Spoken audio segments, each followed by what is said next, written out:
Imagine waking up before the sun. Your jaw already aches. Your back screams from the hard mat beneath you. Your feet have open cuts you barely notice anymore. This is not a bad day. This is a normal day in ancient Greece. What pain did they simply accept as life? What suffering did they never complain about, because everyone suffered the same? You have had a toothache. You know how it ruins your whole day. Now imagine that toothache lasting 20 years. No dentist, no numbing, just you and the grind. But tooth pain was not the worst part, not even close. Here is what pain was considered normal in ancient Greece daily life. And by the end, you will realize something uncomfortable. Your worst day would have been their Tuesday. Subscribe to A Little Too Historical if you want to go deeper than the history books. And stay with me, because the first pain on our list will make you grateful for your shoes. Your feet were destroyed by age 15. Let me say that again, so it lands. Your feet were destroyed by age 15, not because of war, not because of some terrible accident, just because you lived, just because you walked. Think about your own feet for a moment. When was the last time they hurt? Maybe after a long hike. Maybe after standing all day at work. You soaked them, you rested. The next morning, they felt fine. Now erase that memory. Imagine instead that your feet have never not hurt. Imagine that every step you have ever taken has been a small act of endurance. That is what normal meant in ancient Greece. Here is what they walked on. Rocky paths, sharp stones, hot summer ground that could blister in minutes, cold winter mud that stole feeling from their toes. And between their feet and all of this, there was almost nothing. A thin leather sandal if you were lucky. A piece of rawhide tied with string if you were not. Most people, most of the time, walked barefoot. Not by choice, by circumstance. Leather was expensive. Shoes were for soldiers and the wealthy. Everyone else felt the earth with every single step. But the ground was only the beginning. Their feet did not just hurt from the outside. Their feet deformed from the inside. Children who ran barefoot on hard surfaces developed thickened, cracked heels that never fully healed. Their toes bent sideways from gripping the ground for stability. Arches collapsed under years of labor beginning before a boy could lift a plow, or a girl could carry water. By the time a Greek reached their mid-teens, their feet had stopped growing the way nature intended and started growing the way survival demanded. You might ask why they did not wrap their feet in cloth or animal hide. Some did, but cloth wore through in days. Hide had to be cured and shaped. That took time and skill and resources most families did not have, so they walked, and they bled. And the bleeding stopped when the calluses grew thick enough to feel like wood. But calluses crack, cracks get infected. Infections in a world without antibiotics do not heal quickly. They fester, they swell. They make walking feel like stepping on broken pottery with every single stride. Now here is the part that will stay with you. The part historians do not like to dwell on. The feet were not just wounded by the earth. They were wounded by other people. In crowded Greek cities, you stepped in things you cannot unimagine. Animal waste, rotting food, the runoff from butcher shops and tanneries. Open sewers ran through the streets, and every cut on every foot was an open door for disease. A man could die from a blister if that blister became corrupted. A woman could lose a toe to infection, and then lose her balance, and then lose her livelihood, because in a world without wheelchairs or crutches, a damaged foot meant damaged status. But they did not complain. That is the strange dark beauty of their endurance. A Greek farmer with feet cracked to the bone would still walk to his field. A Greek mother with swollen infected toes would still carry her child to the well. Not because they were stronger than you, because they never knew another way. Pain was so woven into the fabric of daily life that asking if something hurt was like asking if the sky was blue. Of course it hurt. Everything hurt. That was simply the price of being alive. You might be thinking of your own feet right now, the shoes you wore today, the soft carpet in your home, the warm water from your shower. These are luxuries an ancient Greek could not have imagined. They would have wept to feel what you feel every morning without thinking, and yet they smiled, they laughed, they fell in love. They told jokes, They raised children. They built democracies and theatres and philosophies that you still study, all while their feet screamed with every single step. Here is what I want you to carry forward. When you hear about the glory of ancient Greece, do not just see the marble temples and the heroic statues. See the feet beneath them. See the cracked heels, the bent toes, the hidden suffering that held up every beautiful thing they created. Because the next time you complain about a pebble in your shoe, I want you to remember this. A Greek teenager with bleeding, cracked feet would have traded their whole life for that pebble, just to feel something soft beneath them, just to take one pain-free step. But foot pain was only the beginning. The ground hurt what touched it. Now let me ask you what else hurt them from the inside out. Because their feet were not the only thing being destroyed by age 15. Their lungs were next. The ground hurt what touched it, but the air hurt what was inside. And that pain never stopped, because you could never stop breathing. Your feet you could sometimes rest. Your lungs had no such mercy. Let me ask you something. When was the last time you took a deep breath just because you could? When did you last open a window to let fresh air fill your home without even thinking about it? Now imagine that every breath you took was also a small poison. Imagine that the air inside your home was thicker and darker and more dangerous than the air outside. That was normal in ancient Greece. Here is what they breathed. Smoke from the cooking fire. Not a clean burning stove with a chimney. An open flame in the center of the main room. Wood smoke. Olive pit smoke. Dried animal dung smoke when wood was scarce. All of it rising up into the faces of everyone inside. Men, women, children, infants. No one escaped. The smoke had nowhere to go except the small doorway and the tiny hole in the roof. Most of it stayed right where they slept and ate and loved. Think about standing around a campfire. You know how your eyes sting after a few minutes. You know how your throat gets scratchy. You know how you eventually move to the other side to get out of the smoke. Now imagine you cannot move. Imagine that fire is the only source of heat and the only way to cook your food. You sit in that smoke for hours every single day. You sleep in that smoke because the fire needs to stay lit and the smoke does not leave when the sun goes down. You wake up coughing. You go to sleep coughing. And you have done this every day since you were born. But smoke was not the only thing in the air. The floors of Greek homes were made of packed dirt. Dirt that held moisture. Dirt that held mold. Dirt that held the urine of animals who wandered inside for warmth. Dirt that held the feces of mice and rats who lived in the walls. Every time someone walked across the floor, dust rose. Every time a child crawled, dust rose. Every time a woman swept, dust rose. And that dust went straight into your lungs. Tiny particles of everything that had ever died or decayed inside that home. You might wonder if they noticed. If they knew the air was bad, they did notice. They complained about the smoke. They coughed openly in the marketplace. They spat black phlegm into the streets without embarrassment, because everyone spat black phlegm. It was not seen as a sickness. It was seen as just another part of being alive. A man with a wet, rattling cough was not sick. He was normal. A woman who could not walk up a hill without stopping to catch her breath was not weak. She was simply a woman. Now here is the part that will unsettle you. The part you will think about the next time you light a candle. These homes had no windows. Not really. A small opening near the roof for smoke to escape, but no glass. No shutters that sealed. Nothing to keep out the cold or the rain or the dark. And yet they also had nothing to let in fresh air, because fresh air was cold air, and cold air was dangerous air. The Greeks believed that night air carried sickness, that breathing the cold darkness would bring fevers and death. So they sealed themselves inside with their smoke and their dust and their mold. They chose the poison they could see over the poison they could not. The children suffered most.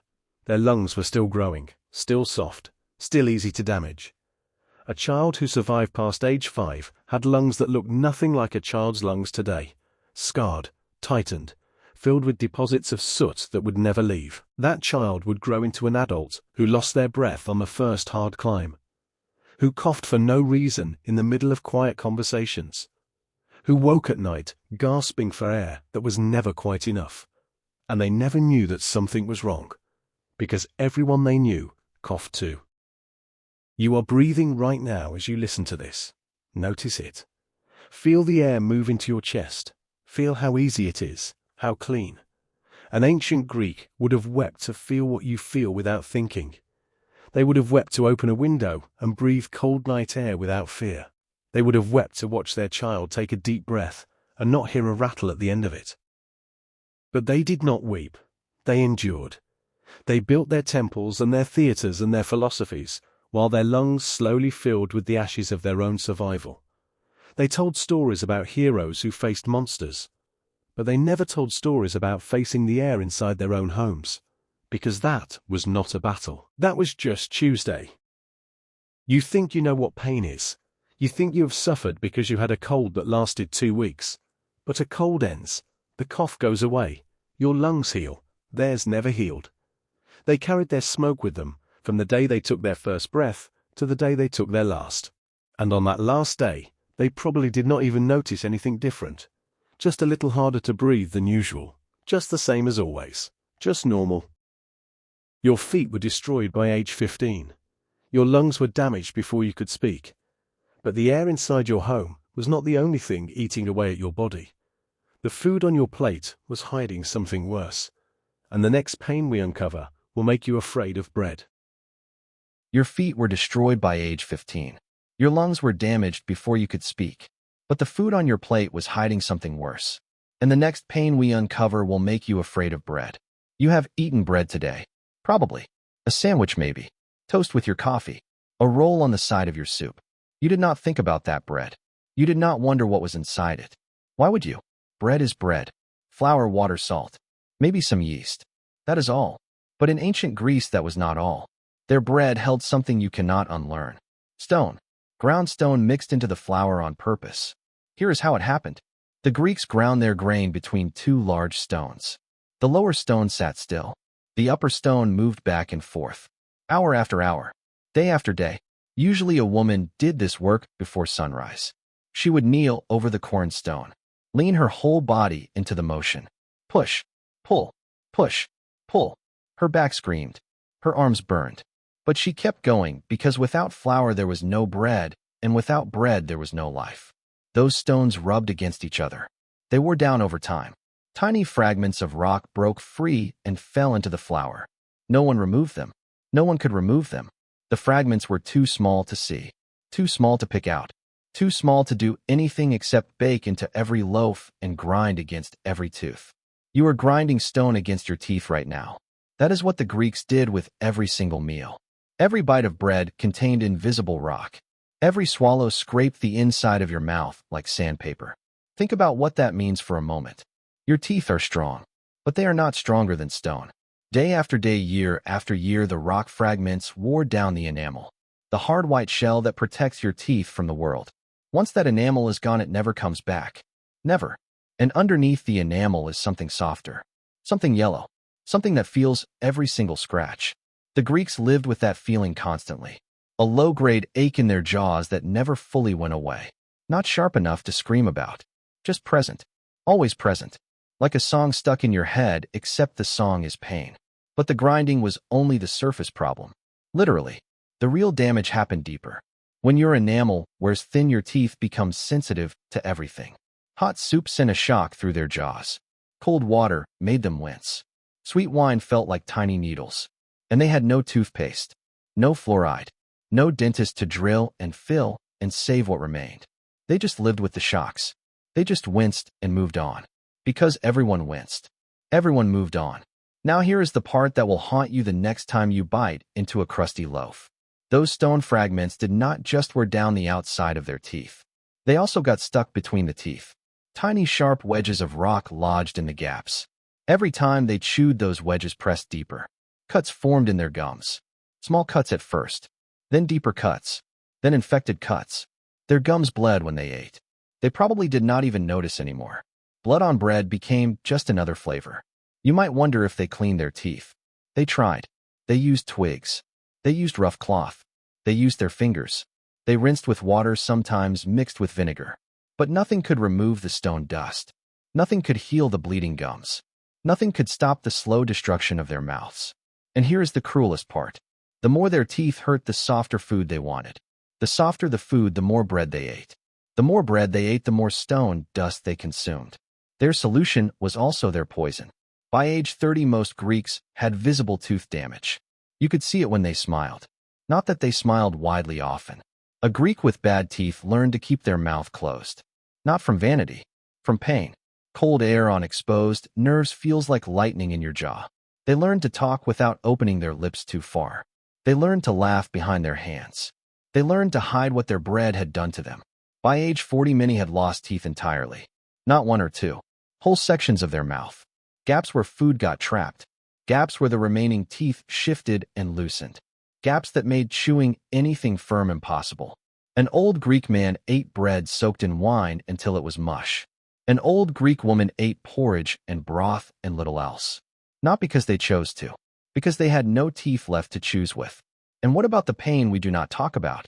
The pain that came at night when all the small aches of the day collected into one large scream. Lying on a hard mat, trying to sleep while your jaw throbbed in rhythm with your heart. No medicine for it. No cold compress because cold hurt worse. No warm compress because warm made the infection spread. Just you in the darkness and the slow, steady pulse of pain that would still be there when the sun came up. That was normal. That was just a Tuesday night. You are touching your own teeth right now. I know you are. Running your tongue across them. Feeling if they are smooth. Feeling if they are whole. They are. They are smooth and whole and protected by a century of dental science the Greeks could not dream of. They would have wept to feel what you feel without thinking. They would have wept to bite into bread and taste nothing but bread. But they did not weep. They ate their stone bread. They swallowed their own blood. They smiled with closed lips. And they built a civilization that you still study while their jaws quietly crumbled. Their feet were destroyed. Their lungs were scarred. Their teeth were ground to dust. But the body has more to give. And the next pain we uncovered did not come from walking or breathing or eating. It came from bending. Every single day, until your back begged for death and death would not come. Their feet were destroyed. Their lungs were scarred.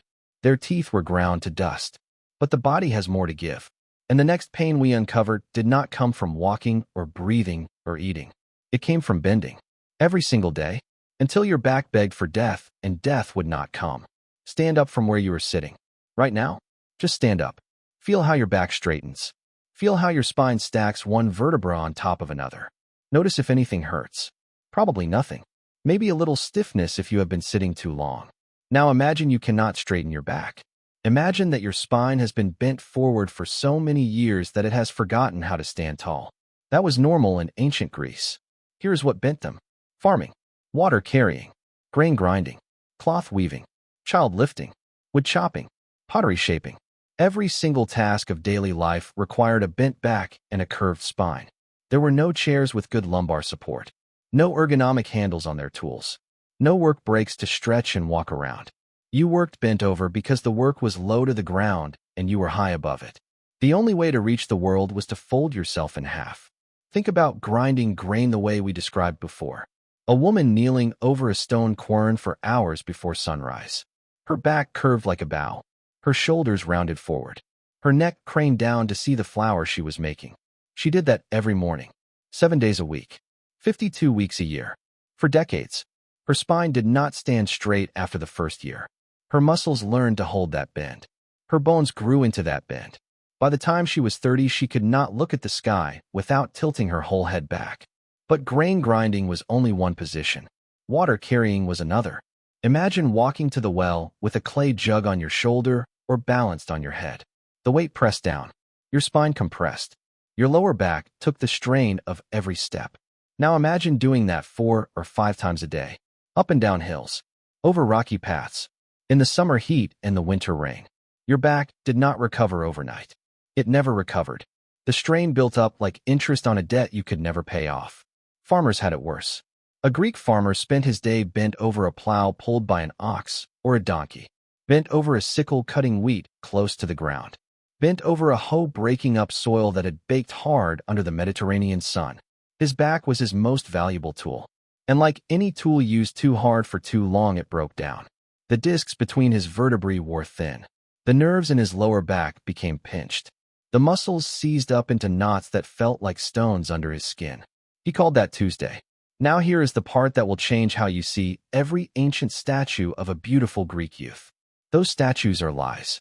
Not intentional lies. Idealized lies. The Greeks sculpted their bodies as they wished them to be. Tall, straight, strong, balanced. But the real Greek body was none of those things. The real Greek body was bent, misshapen, worn down by labor that started in childhood and ended only at death. A real Greek farmer looked like a question mark. A real Greek woman looked like a crescent moon. They did not stand tall because standing tall hurt worse than bending. You might ask if they felt the pain, if they noticed what their labor was doing to them. They noticed. They complained in quiet moments. They helped each other stand up from low stools. They groaned when they rose from sleep. They rubbed each other's backs with olive oil, hoping for relief that never fully came. But they did not stop. They could not stop. The fields needed plowing. The water needed carrying. The grain needed grinding. The children needed holding. The work did not care about their pain. The work just waited for them to bend again. Children learned the bend early. A Greek child was not spared from labor. A boy of 7 led the ox to the field. A girl of 7 helped grind the grain. Their young spines were still soft, still growing, still easy to shape, and the work shaped them. Their backs curved before their minds understood why. They grew into the bend like a tree grows toward the light. By the time they were old enough to marry, their posture was already fixed, already damaged, already normal. And here is the cruelest truth of all. The bend caused other pains. A curved spine pressed on the stomach. It made digestion difficult. It caused constant heartburn and bloating and a feeling of fullness that never went away. A curved spine pressed on the lungs. It made every breath shallower than it should have been. Remember the smoke in their homes. Now had lungs that cannot fully expand. Every breath was a struggle. Every meal was a discomfort. Every moment of rest was still bent. By age 50, a Greek who had worked the land or managed a household could not stand straight even if they wanted to. Their spine had fused into its curve. Their muscles had shortened to match. Their body had become a permanent question mark. They walked with a stick not for fashion, but for survival. They slept on their side because lying flat on their back was agony. They looked up at the sky and saw only what was directly in front of them because their neck would not turn further. You are standing or sitting straight right now. Feel your spine. Feel how tall you are. Feel how your head balances easily on top of your neck. An ancient Greek would have wept to feel what you feel without thinking. They would have wept to stand in a doorway without ducking. They would have wept to lie on the ground and feel their whole back touch the earth. They would have wept to take a deep breath that filled their lungs completely. But they did not weep. They bent. They worked.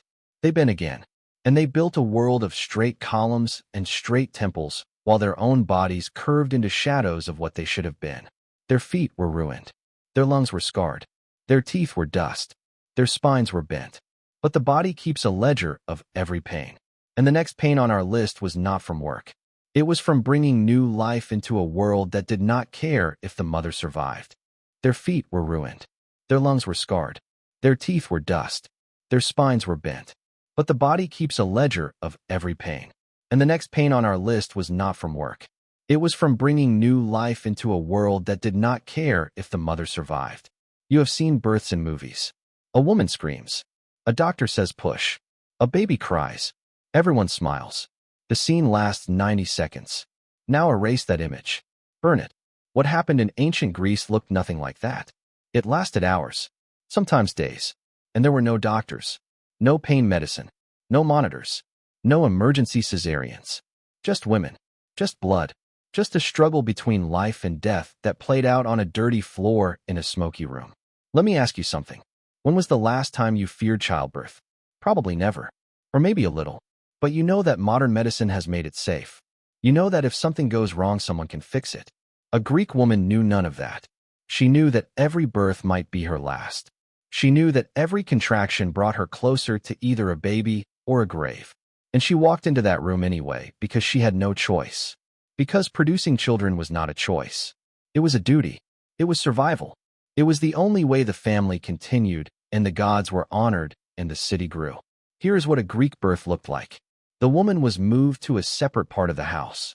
The men left. Only women remained. Older women. Mother-in-law. Midwives who had seen dozens of births and buried dozens of mothers. The room was lit by oil lamps that smoked and sputtered. The floor was dirt covered with sheepskins soaked in previous births. There was no running water, no sterilization, no clean towels. The woman knelt or squatted or lay on her side. Whatever position let her push hardest. The pain came in waves. You have heard that before, but you have not felt it. A contraction is not like a cramp. It is like your entire lower body being squeezed by a giant fist. It builds. It peaks. It releases. Then it comes again, and again, and again, for hours. For a first-time mother, sometimes for an entire day and night, and into the next morning. Between contractions, she gasped for breath. She drank water if someone held it to her lips. She begged the gods for mercy. The gods rarely answered. Now here is the part that does not appear in any museum display. The part that mothers passed down in whispers, but never wrote down. The baby did not always come out the right way. Sometimes a foot came first instead of a head. Sometimes an arm. Sometimes the baby was sideways and could not come out at all. The women had techniques for this. They turned the baby inside the mother with their hands. No ultrasound. No X-ray. Just fingers feeling for a shoulder or a hip and pushing gently, hoping the baby would rotate. The mother screamed. The women prayed. Sometimes it worked. Sometimes it did not. And when it did not work, the women faced an impossible choice. Save the mother or try to save the baby. There was no third option. No surgery to remove the baby safely. No hospital to rush to. The tools they had were hooks and knives kept in the same box as the cooking utensils. The procedure was brutal and fast, and the mother was awake for all of it. Some survived. Most did not. The ones who survived never spoke of what happened in that room. They carried it silently, like a stone in their chest. You might think that a woman who survived one birth was safe. She was not. Each birth weakened her body more. The blood loss, the tearing, the infections that bloomed in the days after when no one knew to wash their hands. A Greek woman might give birth 5 or 6 times in her life, maybe more, and every single time she walked the same narrow path between life and death. Every single time she bled and pushed and prayed. Every single time she hoped this would not be the one that took her. The babies themselves did not always survive. Far from it. Half of all Greek children died before their 5th birthday. A mother who gave birth 5 times might raise only 2 or 3 of those children. The others died in her arms. Died of fever. Died of dehydration. Died of nothing at all except being born too small in a world too hard. And the mother mourned. But she did not stop. She could not stop. She had to try again. Because the family needed heirs. The farm needed hands. The gods needed worshippers. Her body was not her own. It was a vessel. And vessels break. You are a woman listening to this, or you love a woman who has given birth. You know what the pain is supposed to be like. You know that an epidural can stop it. That a doctor can fix a tear. That antibiotics can stop an infection. A Greek woman had none of this. She had the women in the room. She had the gods she hoped were listening. She had her own strength, which was always more than anyone gave her credit for. And she had luck. Nothing more than luck. The luck of a baby facing the right way. The luck of bleeding that stopped. The luck of waking up the next morning still alive. And then she did it again. Because that was what normal meant. Their feet were destroyed. Their lungs were scarred. Their teeth were dust. Their spines were bent. Their bodies were torn open to bring forth life. But there was one more pain. The worst one. The one they never wrote about because writing about it would have admitted how much it cost them to smile through every single day. The pain they hid. The pain you will understand next. Their feet were destroyed. Their lungs were scarred. Their teeth were dust. Their spines were bent. Their bodies were torn open to bring forth life. But there was one more pain. The worst one. The one they never wrote about because writing about it would have admitted how much it cost them to smile through every single day. The pain they hid. The pain you will understand now. You have heard about every ache and every wound. You think you understand what normal meant in ancient Greece. But you do not. Not yet. Because the pain we have described so far was all outside the soul. It landed on the body. The feet. The lungs. The teeth. The back. The womb. Those pains were real. Those pains were constant. But there was another pain that lived deeper. A pain that had no wound you could see. No swelling you could measure. No fever you could treat. It was the pain of smiling when you wanted to scream. The pain of saying I am fine when you were not fine. The pain of enduring not because you were strong, but because no one was coming to help you. Here is what that pain felt like. Imagine waking up every morning knowing that today would hurt. Not maybe hurt, Not might hurt. Will hurt. Your feet will burn. Your lungs will rattle. Your teeth will ache. Your back will bend. And you will get up anyway. You will walk to the field, or the well, or the loom. You will do the work that needs doing. And you will not complain. Not because you are brave. Because complaining changes nothing. Because the people around you are hurting too. Because if you admit how bad it is, you might never get up again. Now imagine doing that for 40 years. 50 years. 60 years if the gods let you live that long. Every morning the same decision. Get up or give up. And every morning you get up. Not because you want to. Because what else is there? The pain is not going anywhere. The work is not going anywhere. The only thing you can control is your face. So you arrange it into something acceptable. Not happy. Happy would be a lie. Just not crying. Just not begging. Just not admitting that every step feels like broken glass, and every breath feels like smoke, and every bite feels like stone, and every bend feels like breaking. You might think that the rich escaped this pain. They did not. The rich had softer mats, better sandals, more meat, cleaner water. But they also had expectations. A rich Greek woman still gave birth in a room full of women. A rich Greek man still fought in battles that broke his body. A rich Greek mother still watched half her children die. Wealth could buy comfort. It could not buy escape from the human condition. The pain of living was a tax everyone paid. The rich just paid it with better views. Here is the part that will stay with you. The part that makes this the worst pain of all. They hid it from each other. Not out of shame. Out of love. A mother did not tell her daughter how much childbirth hurt because she wanted her daughter to have children. A father did not tell his son how much farming destroyed his back because he wanted his son to take over the farm. A husband did not tell his wife how much he feared death every single day because he wanted her to feel safe. They smiled. They said, "I am fine." They protected each other from the truth.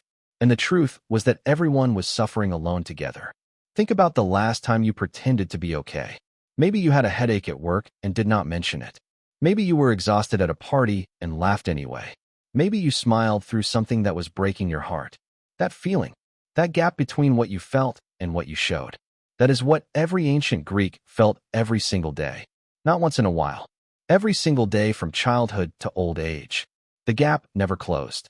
The performance never ended. The mask never came off because there was no backstage. There was only the stage and the audience and the endless, unbroken show of endurance. Children learned this mask before they learned to read. A Greek child who cried from hunger was told to be quiet.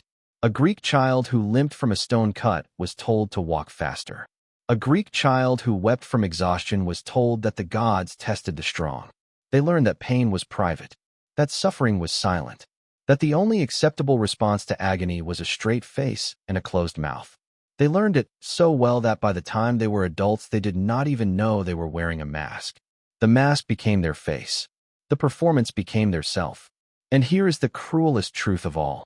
That hidden pain did more damage than any broken bone or infected tooth. It isolated them.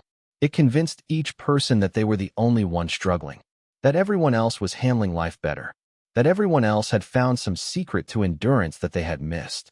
They looked at their neighbor smiling and thought, "Why am I the only one who hurts?" But the neighbor was thinking the exact same thing. Two people suffering side by side, each convinced they were alone. That is what the hidden pain did. It stole connection. It stole honesty. It stole the comfort of shared struggle. You have felt this pain. Not the ancient version. The modern version. You have smiled when you wanted to cry. You have said, "I am fine," when you were not fine. You have hidden your hurt because you did not want to burden anyone or seem weak or admit that life was hard. That feeling is not new. It is ancient. It is the oldest pain of all. The pain of being human in a world that demands you pretend otherwise. The Greeks did not conquer this pain. They just lived with it. They built their temples and their theaters and their philosophies with the mask firmly in place. They wrote plays about suffering. They wrote poems about loss. They wrote histories about war. But they rarely wrote about the quiet moment before sleep when the mask came off and the tears came and no one was there to see. That was the worst pain. Not the feet or the lungs or the teeth or the back or the womb. Those pains ended when the body stopped. This pain ended only when life itself ended. It was the cost of being human, and they paid it every single day without ever admitting what they were buying.